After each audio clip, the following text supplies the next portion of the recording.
hello everyone welcome and welcome back to my channel Tulai Debnath आमी तुलाई एवं आज के होच्छे आमार आईबुड़ू भात पर्व 4 अर्थात आमी आज के आमार 4 नम्बर बाड़ीते आईबुड़ू भात खेते जाচ্ছি এবং আজকে যার বাড়িতে আইবুড়ু ভাত খাবো সে হচ্ছে আমার খুব ভালো বান্ধবী ওর নাম তানালি আর তানালিকে এর আগেও তোমরা আমার ব্লগে দেখেছো তো এখন আমি তানালির বাড়ি যাব আর আমি এই শাড়িটা পরেছি এই ভেলভেটের ব্লাউজটার সাথে কারণ কি ভেলভেট খুবই মানে শীতে খুবই ভালো ভেলভেট পরা অনেকটাই শীত মানে আমি দেখাচ্ছি আমি কোন শাড়িটা পরেছি তো এই শাড়িটা আমি পরেছি আর এই শাড়িটা আমি আমার বোনের বিয়েতে পরেছিলাম এই ব্লাউজটার সাথে শাড়িটা ভীষণ সুন্দর আর বাবা খেয়ে কাজে চলে গেছে এখন আমি একটু বেরোবো আমার একটু লেট হয়ে গেছে আমি চটপট সাজার কিছু নেই জাস্ট একটুখানি রেডি হয়ে তারপরেই বেরিয়ে যাব তো আমি মুখে কোনো মেকআপ করিনি খালি একটু লিপস্টিক পরেছি আর কানে দুল আর হাতে চুড়ি যা অন্যদিন এটাও পরি না এইটুকু আমি সাজি না আর নাকের কাঠিটার জন্য একটু লাগছে মানে একটু অড লাগছে কিন্তু নাকটা একটু কম রয়েছে আমি বোরোলিন গরম করে দিচ্ছি আর রসুন তেলও গরম করে দিচ্ছি তোমাদের কাছে কোনো সাজেশন থাকলে প্লিজ দিও কারণ কি এই অবস্থায় কোনো নাকের পরতে পারবো না আমি এটা কিভাবে তাড়াতাড়ি শুকানো যায় এটা পেকে হালকা হালকা পুজো বেরোচ্ছে তো ব্যাস আমি রেডি হয়ে গেছি আর টিপ আমি একটা পরেছিলাম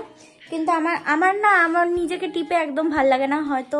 আমাকে ভালো লাগতে পারে কিন্তু আমার নিজের একদম ভালো লাগে না এজন্য টিপটা খুলে দিয়েছি আর এখন আমি গাড়ি বের করে জাস্ট বেরোবো তো ওখানে গিয়ে আমি আমার ব্লগটা কন্টিনিউ করব এখানে আমি ওদের ফ্ল্যাটে পৌঁছে গেছি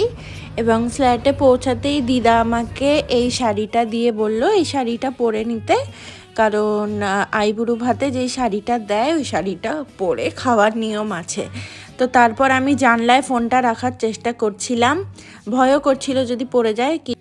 কিন্তু আমাকে একদম ঠিকঠাক দেখা যাচ্ছিল না তারপরে অল ইন ওয়ান হাতেই আমি ফোনটা ধরলাম আর এখানে দেখো কত কিছু রান্না করেছে আমার জন্য পালং শাক বেগুন ভাজা কাতলা মাছ ভাজা আলু ভাজা কুমড়ো ভাজা ফুলকপি ভাজা ডাল 5 স্পেশালি একটা নিরামিষ তরকারি সাথে ঘি আছে লঙ্কা আছে আর চিকেন আর এখানে দেখো আমাকে দাদু আশীর্বাদ করছে তারপরে দিদাও আশীর্বাদ করেছে এখানে বলে রাখি তানালির মুখে হয়তো তোমরা শুনতে পাবে যে ও দাদু আর দিদাকে বাবা মা বলছে কারণ কি ও ছোটবেলা থেকেই ওর দাদু দিদার সাথেই থাকে তাই দাদুকে বাবা বলে আর দিদাকে মা বলে কিন্তু সম্পর্কে ওরা কিন্তু দাদু দিদা ওর মা বাবা সাথে ওর বোন থাকে আমরা থাকি শ্যামনগর অর্থাৎ তানালির বাড়ি হচ্ছে শ্যামনগর আর ওর মা বাবা বোন থাকে হচ্ছে বেলগুড়িয়া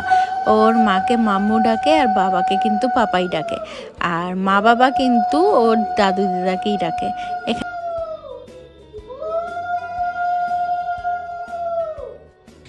আশীর্বাদের পর আমি যখন ফুলগুলো নামিয়ে রাখছি তখন আমাকে দাদু বলছে আমাকে প্রণাম কর আমি বলছি হ্যাঁ দাদু আমি তোমাকে প্রণাম করবো আমি তার জন্যই ফুলগুলো নামালাম নয়তো আমি নিচু হতাম আর ফুলগুলো পড়ে যেত আর এখন আমাকে দিদা আশীর্বাদ করবে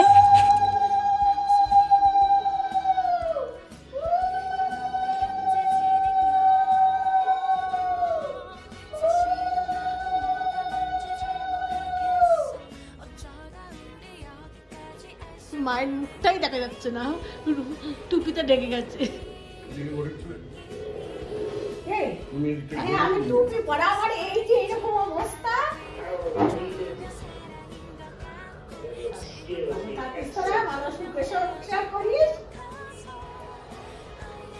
খাবার দেওয়ার পরে ওর মনে পড়লো যে আরে ফুল এনেছিলাম ফুল দিয়ে সাজাতে হবে তারপরে ও দেখো এখানে ফুল দিয়ে সাজাচ্ছে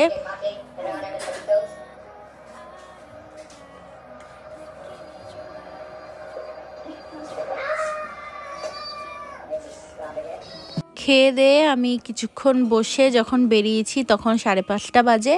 আর অন্ধকার মোটামুটি হয়েই গেছে শীতকালে অন্ধকার হয়ে যায় তারপরে বাড়ি এসে রাতে দেখো তখন 11টা বাজে আর আমার চোখে ঘুম আর ঘুম